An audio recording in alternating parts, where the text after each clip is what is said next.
Hello. Hello. How is everyone today? Hello, hello, hello, as I love to say. Or more importantly, good money, good money, good money. Happy Friday. How is everyone today? I am so excited to be with you because I cannot believe we are already on our last week of our series. I can't believe it already.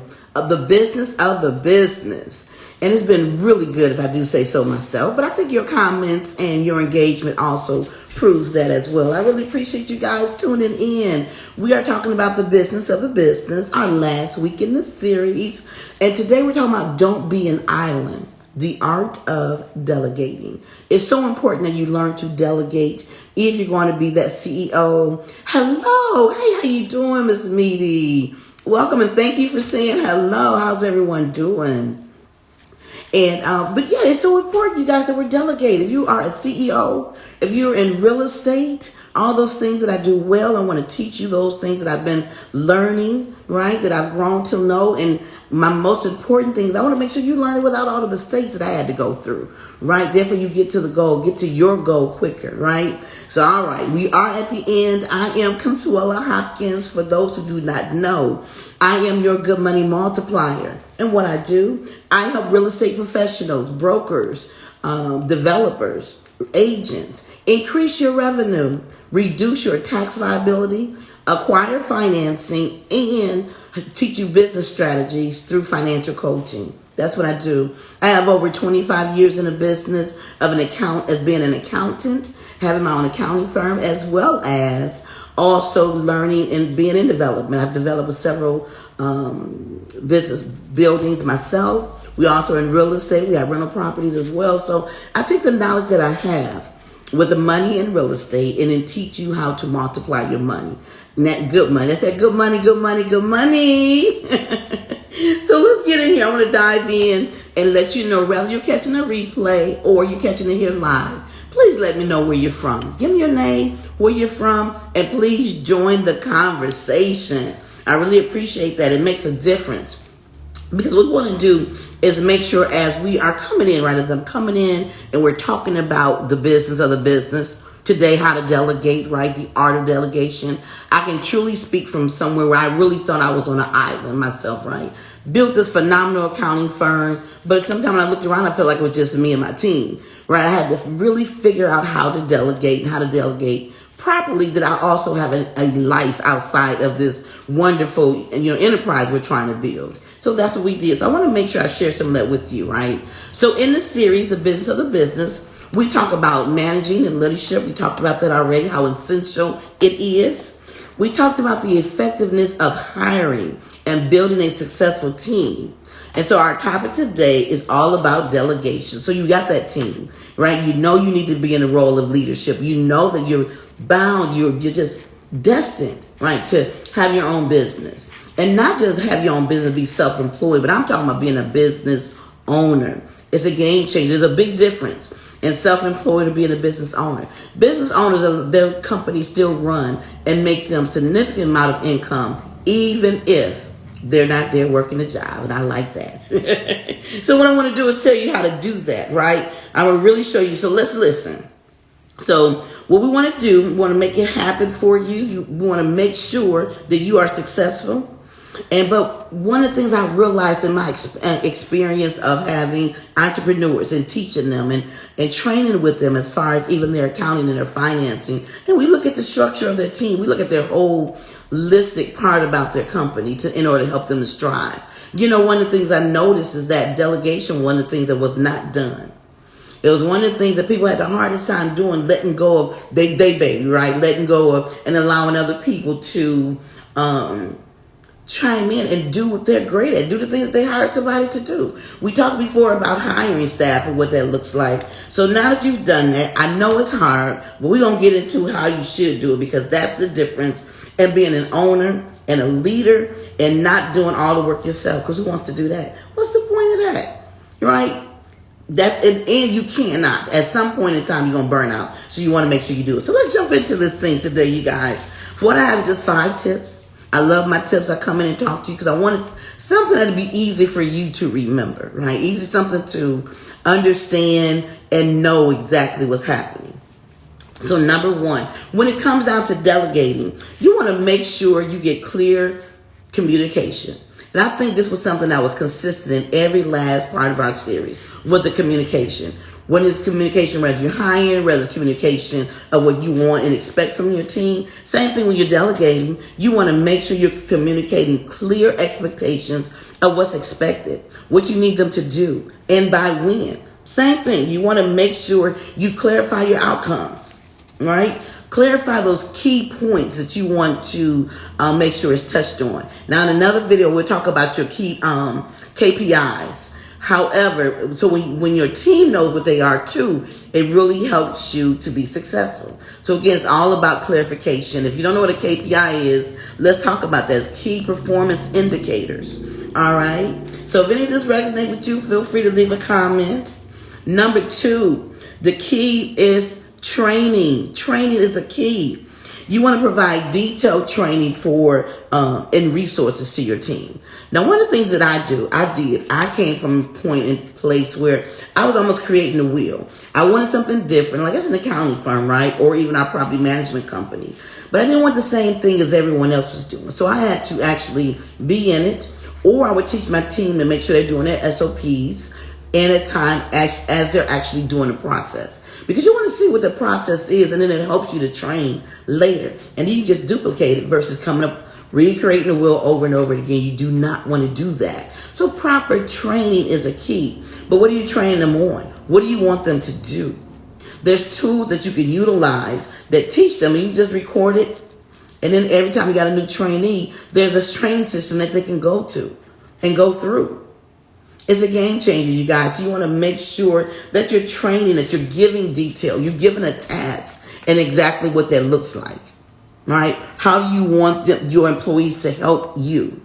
How do you want them to help you? What do you want? Brainstorm it as well. That's another way of going about it. But you want to make sure that you get them some really good training so that they have the proper tools. Because everybody wants to help you. If they're literally, you've hired them, they want to help you grow. You know, most people do want to see you grow. So, but you want to make sure you give them the right resources and tools in order to make sure that you grow. And so if you have the tools, then you'll see the success for both of you. Because that leads back into my third tip. You want to be open to new ideas and give them permission to make decisions. So if you're clear on what it is that you want them to obtain, giving them the resources to obtain them, and then allow them permission to do it. Just allow them the permission to do it. You know, there's nothing out there. Now, unless it's due dates and payments to the IRS. But most things people can do, they may get it wrong, right? But that's when you hold them accountable. That's when you're training with them. That's when you are moving. Don't let them wait so long for, feedback. So if you train with them, trust and believe, they'll be fine. But you want to give them also permission to make decisions, to bring new ideas to you. That's number 3, right? Making decisions. Give them permission. I know for me, that was one of the hardest things. I'm in finances, right? And also being an African-American woman in business, I did grow up, and I'm glad, I grew up in my mind of everything had to be perfect. Excellence, excellence, excellence, which is a little bit different than perfection. I'm glad I moved from perfection to excellence. But in that perfection, it was always about making sure everything was right. So I made sure, I felt like I had to do it all myself just to make sure it was right? One thing I know for an certainty and assurance, I travel this world, and I have not ran across anyone or been able to train anyone with my zone of genius. I can look at a tax return, can be totally completed, and I can talk with someone, and I can already know which credit or deduction they've been missing, or they missed. Someone missed it just by a conversation, right? And so having that kind of skill set, I was concerned that if I allowed someone else to do something for me, would they miss it? And then I still had to come back and do it. But what I learned, you just train. You train,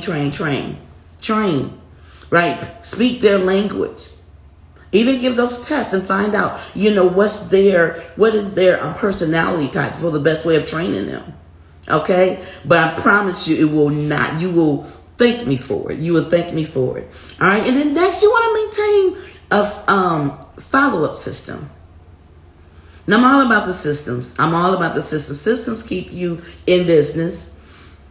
System keeps things accurate for you. System keeps things flowing, and system keeps that money coming in. I promise you, that's that good money, good money, good money. You need systems and a follow-up system, even with your team, because it can be like most important factors, right? If you're delegating, you want to follow up, because those factors that they may not see or may not have caught when you was training them, this follow-up system, as you go walk through what you were training on them with, what it'll do is help you catch it and find an opportunity to train and to praise them or to correct the situation right away versus later.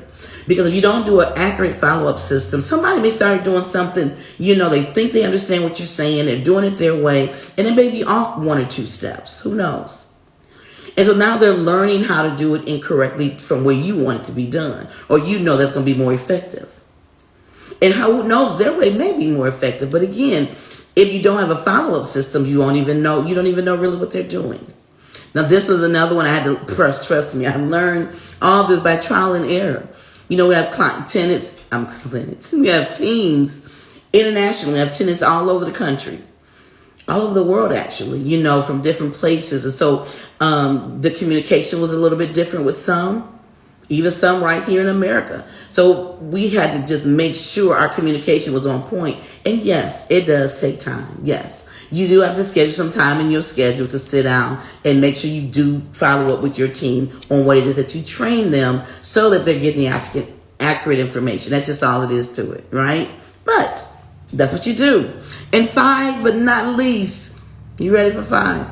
5, but not least, is let go. Let go. Just let go. Yes, I said let go.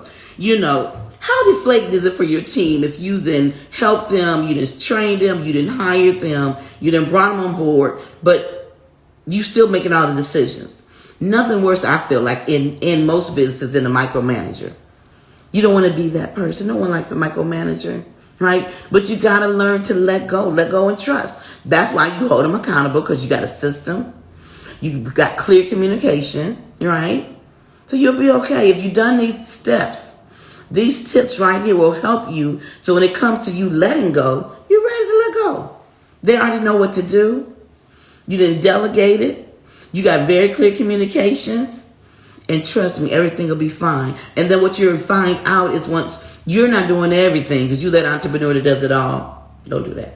So because you're not doing everything, now you're able to, whatever it is to bring you in money, that we're going to be talking about later, as that CEO, as that business owner, you want to make sure you're doing those things. Whatever your zone of genius is, that brings in the money, that keeps the money flowing, that keeps your team working, keeps your clientele excited, positive, satisfied, right? And literally these 5 steps will help you understand that. Only simply by delegation is a game changer. So I hope this resonated with you. I really believe the series has been amazing, right? But you don't have to miss it, right? Don't miss next month's series. Every Friday, 3 o'clock, I'm going to come on here. We're going to be talking, right? And I believe next Saturday, we're kicking off next series.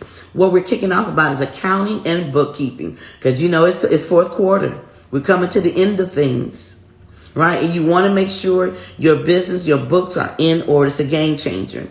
So I want to ask you, are your books in order? I don't care what kind of business you're doing. You need to have your books in order to be able to easily transition to tax season. You want to make sure your books are in order so you know what kind of season you had. What kind of year did you have? What kind of quarter did you have? It makes a difference when your books are in order. So we're going to be talking about that. We're going to kick it off next Friday, 3 p.m.